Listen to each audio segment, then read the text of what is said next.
ಜೀವನದಲ್ಲಿ ಹಿಂಗೆ ಇದ್ದರೆ ಆಗಲ್ಲ, ಏನಾದರೂ ಸಾಧನೆ ಮಾಡಬೇಕು ಅಂತ ಕುಂತು ಯೋಚನೆ ಮಾಡಿ ಆಮೇಲೆ ಮಲ್ಕೊಂಡು ಯೋಚನೆ ಮಾಡಿದೆ.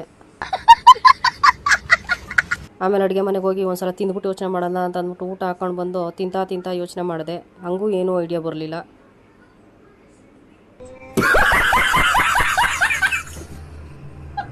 ತಿಂದ್ಬಿಟ್ಟು ಹಾಗೆ ಆಚೆ ಕಡೆ ಬಂದು ನಿಂತ್ಕೊಂಡೆ. ನೋಡಿದೆ ಸುತ್ತಮುತ್ತ ಜನ ಯಾರೂ ಕಾಣಿಸ್ಲಿಲ್ಲ. ಹಾಗೆ ಕೊಟ್ಟಿಗೆಗೆ ಹೋದೆ.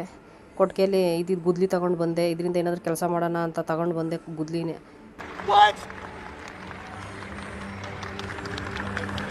ಹಂಗೆ ಗುದ್ಲಿ ತಗೊಂಡು ತಡಿ ಏನಾದರೂ ಅಗಿಯೋಣ ಅಂತ ಅಂದ್ಬಿಟ್ಟು ಹಂಗೆ ಅಗ್ದು ಒಂದಷ್ಟು ಗುಂಡಿ ಆಯಿತು. ಅಗಿತಾ ಸಾಕಾಯಿತು. ಹಂಗೆ ಸುಮ್ಮನೆ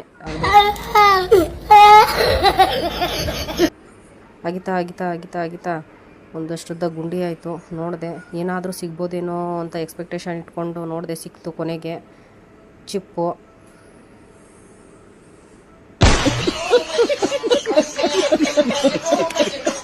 ಆ ಚಿಪ್ಪನ್ನ ಆಮೇಲೆ ಸೈಡ್ಗೆ ಇಟ್ಬಿಟ್ಟು ಹಾಗೆ ತುಂಬ ಬೇಜಾರದಿಂದ ತೋಟಕ್ಕೆ ಹೋಗೋಣ ಅಂತ ಹೋಗ್ತಾ ಇದ್ದೆ.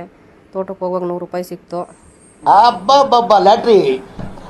ಆ 100 ರೂಪಾಯಿ ತಗೊಂಡು ತಡಿ ಏನಾದರೂ ಸಾಧನೆ ಮಾಡ್ಬೋದೇನೋ ಇದರಲ್ಲಿ ಅಂತ ಅಂದ್ಬಿಟ್ಟು ಹಾಗೆ ಸೀದಾ ಮನೆ ಕಡೆ ಬಂದೆ.